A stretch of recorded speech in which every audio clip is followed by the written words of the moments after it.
Hi, everyone. This is Country Music News International. My name is Nigel Sharpe, and the guy in the other side of the screen, all the way from Tennessee, I think a true born Tennessean. Is that right? No, I was born in Georgia. Right. Okay. I've lived. I'm kind of split. Like I was born and spent 12, 13 years in Georgia, and then the rest of my life I've been in Tennessee. So Right. you can choose which one you want to say. Down south. There you Yeah, go. We'll stick with that. yeah. Anyway, so and this gentleman is goes by the name of Mr. Nick Hickman. That's it. That's what the parents gave me. And I'm just trying to read what it says on your T-shirt. What does it say on your T-shirt? Night crew. It's a Under Armour Ah, shirt. I just came from the gym. right. So I've got a couple of things I was gonna ask you about. Well, I think the first song that I played and listened to was Friends. Okay. So I'm not quite sure from when that is. Is that one of the newer songs? Yeah, we dropped that 2 weeks ago. Right. Yeah, so it's been about 2 weeks. Yeah. So one of the things that kind of, I picked up on, it's a very modern sound. It's the sort of typical, or it has the typical kind of production values of, a lot of country music today. But there are these kind of traditional elements in there. I can hear these lovely old, instruments like a pedal steel and what have you. Right. So are you someone who, relates to those kind of traditional elements in country music? Specifically. That's probably my favorite question you'll ask today. Yeah, that's all I listen to. I listen to 90s country. I care about 80s, 90s, Raw, Keith Whitley, Travis Tritt, Brooks and Dunn. Like that's what I love. But the problem is I don't want to be them. I'm trying Right. to be me. So, but I kind of like I'm about to drop a whole record, and there's a couple of traditional tracks on there. There's a couple of upbeat Yeah. tracks, a couple of ballads. So I just do what I feel. Like I don't try to put myself in a box like, okay, this is what I got to sound like, this is what I got to do. The beauty of me doing everything from start to finish myself is I write it, I record it, I produce it, I engineer it myself. So whatever I'm feeling or hearing, that's what I do. I don't try to chase anything down. I just try to make what we feel. So is no one else involved in that process? You don't bring in an extra engineer or somebody else to another producer just to have a listen or Well, my guitarist, my best friend Jeff Glasscock, he plays with me full time, but we right. write the songs together and stuff. So he's in on it with me. So it's just us two. I have a buddy over in London, which is my original hometown. And if I've put something together, the first thing I do is send it to him and say, what have I missed? Have I missed anything? What do you think? How does it sound? And fortunately, he always gives me an honest opinion. There's no That's what, sugarcoating. that's what good friends are for. Well, that's right. Yeah. But one other thing that kind of struck me, when I started listening to your material, it kind of took me back quite a way, really, to the end of the 70s, beginning of the 80s, Good. when I first started playing in a country band. And I was introduced by the lead singer to what was then known as outlaw country. So, I mean, we're talking about Hank Jr. and Waylon and Willie, Yep. and which was bringing in, some more of the rock elements into country music, but not just in terms of the instrumentation, also lyrically, the kind of topics and the themes were much more kind of right up there in your face. And I mean, one of the other songs I was listening to, Turn the Other Cheek, I think. Oh. And that's what kind of struck me. I said, well, yeah, right. So I found myself really relating to it. And I don't know about you, what kind of brought you into country music or country rock or alternative country, whatever you want to call it? What kind of brought you into that in the first place? Who were you listening to? I've always listened to country. Mostly Toby Keith and Brooks and Dunn and Travis Tritt and the ones I've named throughout. Like that's what I Yeah, grew up on. Alan Jackson, Randy Travis, Joe Diffie, the '90s country. yeah. Now I love Johnny Cash. He's probably one of my favorite ever, but that '90s was probably the most dominant for me. So, and I grew up in the South, man. It's just country music is country music, you know. It's what we live by. Lucky you. That's what I say. Uh, I mean, My personal opinion is this. I don't get into this whole debate about what's modern and what's old and what sounds good. To me, country music's always been about a lyric.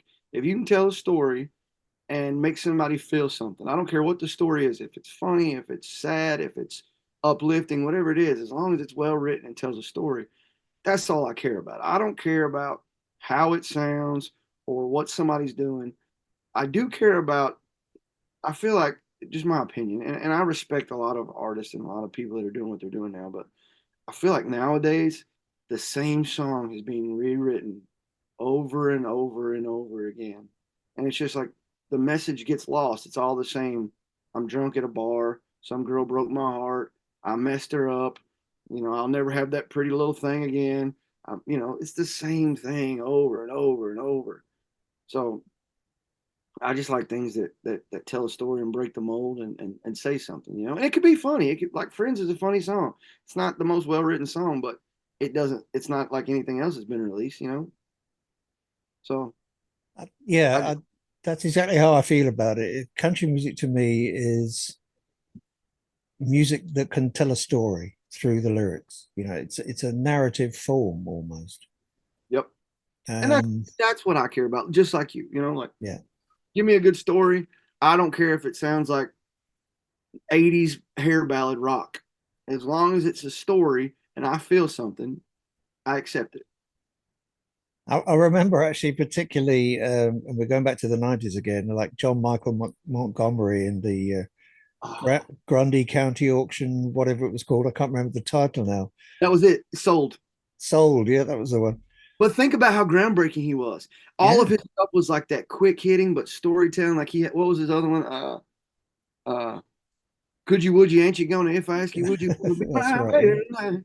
Like that guy was like these quick hitting rhymes, that his rhythmic patterns, his pocket. That was just new. When he came out, I was like, uh oh, this is awesome.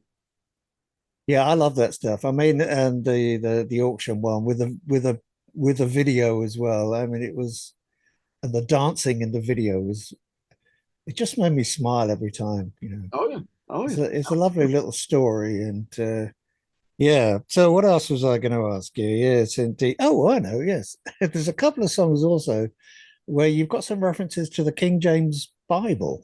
Mm-hmm. So I wanted to ask you actually, is that what you grew up with? Mm-hmm. I grew up in a Wow. Baptist church with my grandparents. Right. I mean, that's exactly what I grew up with as well. Well, anyway, we've had the King James Bible, we've had Outlaw Country. Oh, I know. What was the other thing? The other thing, which I've actually got up on my other screen here, I'm looking to my right, is your shows. Yes. There's a lot. You're Yeah. a busy boy. We don't make money if we ain't playing. And I got to play. It wears you out. You know? I've been on the road for 7 years, every weekend, every weekend. Yeah. I mean, not don't. I'm lying. I'll take a weekend or two a year off. You know, I'll go on vacation with my wife or go see family for Christmas. But for the most part, 48 to 50 weekends a year we're out. Yeah. 170 a year we're playing. I'm babbling on as I usually do, which is not as again, which is I'm not supposed to do this, but it's always a pleasure for me to talk to another musician, particularly someone like yourself, who's obviously a real musician. That's to say, a real working musician, hardworking musician, and I admire that. And In same respect, like it's nice to talk to somebody that's like that does it. You know, you play and sing, so you get it. yeah.